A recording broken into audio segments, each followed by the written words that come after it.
Oh, right. I'm not just a Sonic channel. Huh. Five Nights at Freddy's is a series that takes after its own main villain, where it always comes back, but each time looking a little more different from its original version. For many, these changes have been far too much to continue to sustain fans' love for the series, and I can understand the shifting feelings towards the games. Originally being a game that took the uncanny feeling of places like Chuck E. Cheese and stuffed it with dead children and corrupt business practices, has now turned into a mega corporation messing with soul juice, AI, Phasgoo, and many more complex lore ideas, while sporting a look that is far from the humble beginnings of the series. However, I'm here today to say that I actually like the current direction of FNAF. I'd like to go into detail about this new turn for the series and explain why, to me, I believe this to not be the expected turn for FNAF, but one that, in my opinion, stands its ground and gives us an enjoyable experience in its own way. However, before I start, I am currently hosting my first giveaway on the channel, where I'm giving away 3 $20 Visa gift cards once I reach full partner status here on YouTube, and all you have to do to enter is join my Discord server, link in the description, where once I hit YouTube partner, we will be drawing for our winners, which we're already at 1,143 hours. So make sure to join while there's still time, and with that, let's get into the video. It is under a common understanding that there are two eras to the FNAF series, the Scott Cawthon era and the Steel Wool era. And while there were a lot of fans who had fallen off around the release of FNAF 4 and continuing this trend throughout the rest of the Cawthon releases, the biggest divide happened with the release of FNAF Security Breach. This title, in all fairness, had quite a few issues in its release, being more ambitious than what Steel Wool really could handle, leading to a buggy mess with a ton of cut content. However, the game has been patched, and although not perfect, it is a lot better than that initial release. And even though it was buggy, what I believe turned longtime fans away the most wasn't the bugs, but was the change in art style and story. FNAF Security Breach had ditched the dingy rundown animatronic pizza place, instead opting for an 80s themed bright and colorful pizza wonderland with animatronics that aren't filled with decomposing bodies, but birthday cakes and gifts galore. And this change alone was enough for many of the FNAF veterans to dismiss the newer titles, deeming them as now horror games for kids, which, to be honest, they kinda always have been. But this new art style makes it more apparent than ever. However, for the story they were going for, it wouldn't make sense for these animatronics to be dingy, or for the place to be old and run down. This is supposed to be Fazbear's grandest reopening, and trying to make it creepy and spooky wouldn't attract customers to a place that already has a bad reputation. And while thematic reason isn't enough to save face for many fans, and it doesn't change that the aesthetic from the original games is likely to never return, at least from what Steel Wool creates, I don't think it's fair to completely write this title off as just a kid's game because of the new artistic direction. Obviously, this point can only be decided off of personal opinion and can't be made into a strong case for the Steel Wool era, but I still wanted to bring it up before I get into the bigger point of the video, being that FNAF is no stranger to having complex story hidden within its own convoluted lore. I mean, it's the single biggest factor in what made the game as popular as it is. Between the identity of our purple killer to what animatronics are haunted and by whom, there was always a problem to be solved in the earliest days of FNAF. And these problems are so complex that even now we have no single theory that we can confirm to be 100% correct. Now, roll that over into the Steel Wool era, where we don't even know if the animatronics are haunted, or if they're corrupted AI, or both.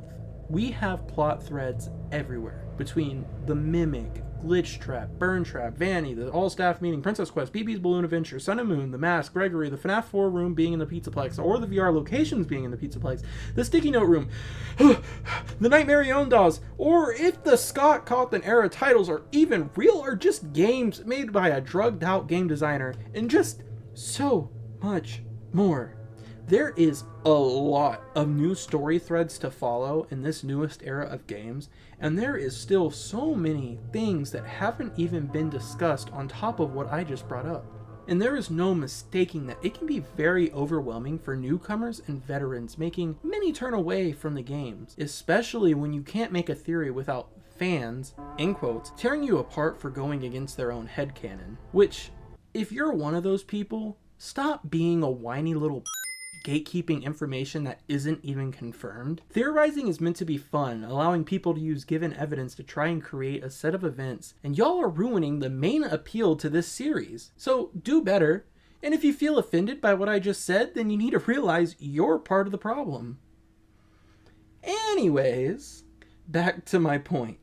So even though the current state of the lore can be very overwhelming for some, I believe that there is a benefit to these multiple threads. Now that FNAF has entered the realm of 3D environments and more complex design, it makes our time in between game releases much longer than before. Gone are Scott's early releases, and here are Steel Wool's late ones. So with each release, there needs to be enough to chew on to carry us to the next game, and Steel Wool has done just that. Even years after Help Wanted's release, people have made lore-defining discoveries, such as the FNAF 1 endos being in the furnace in Ennard's vent repair minigame. And what I love about all this lore is that there are many different stories to uncover during your time in the Pizzaplex, like the all-staff meeting, a commonly mentioned event that you can learn bits about through a variety of duffel bag messages, until you mayhaps come across a room that you wouldn't normally enter that looks exactly like the type of room where you would have it said all-staff meeting, where upon looking around you notice what looks to have been a mass struggle with a destroyed room, leading the theorist's mind to wonder if these employees were killed and why they weren't just laid off. Or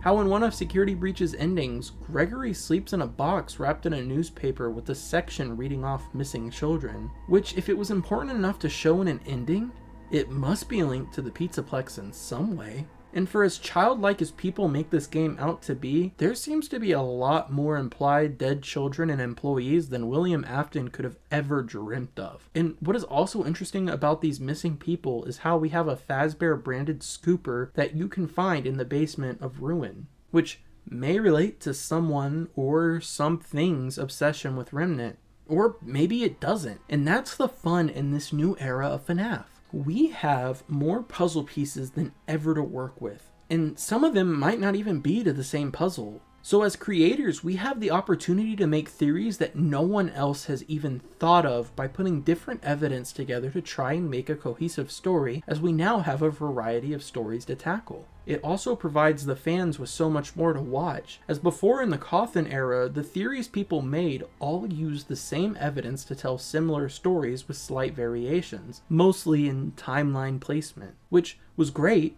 But now, you could watch someone theorize how Helpy is the current form of Glitchtrap disguising himself to invade people's minds through the Vanny mask. Or, you could watch a video about how homophobic Monty is because he killed Bonnie after finding out about his and Freddy's gay relationship. I think a lot of people were used to this one big narrative from Scott's era of FNAF and got overwhelmed trying to solve this new era in the same way, where in reality we have multiple stories to solve. And even though evidence might overlap story to story, such as the use of AI between the animatronics, doesn't mean that they're all the same. Like, one of the bigger theories being Bonnie was destroyed to build Burntrap. And it may be right, but I personally don't believe these stories relate.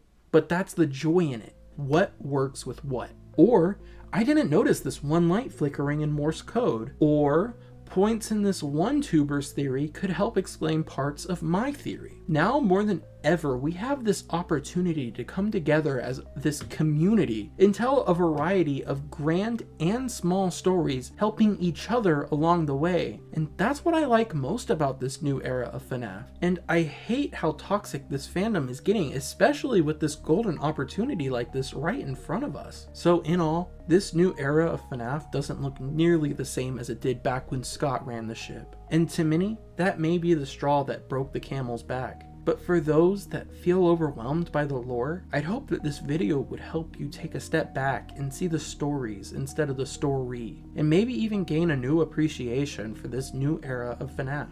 We don't have the answers to all the lore in the series, and we never will. But now, more than ever, we can come together and work with each other to make our best guesses at what the answers might be, until the next game comes out and proves us wrong. But with that, we've hit the end of today's video. If you liked it, I would greatly appreciate if you drop a like on this video so that it could reach out to others who might also like this video. And if you'd like to see more from me, I highly suggest subscribing, as I'm still at the beginning of my journey here on YouTube and still have so much more content to provide for all of you. And with all that said, thank you so much for watching, and I'll see you next time.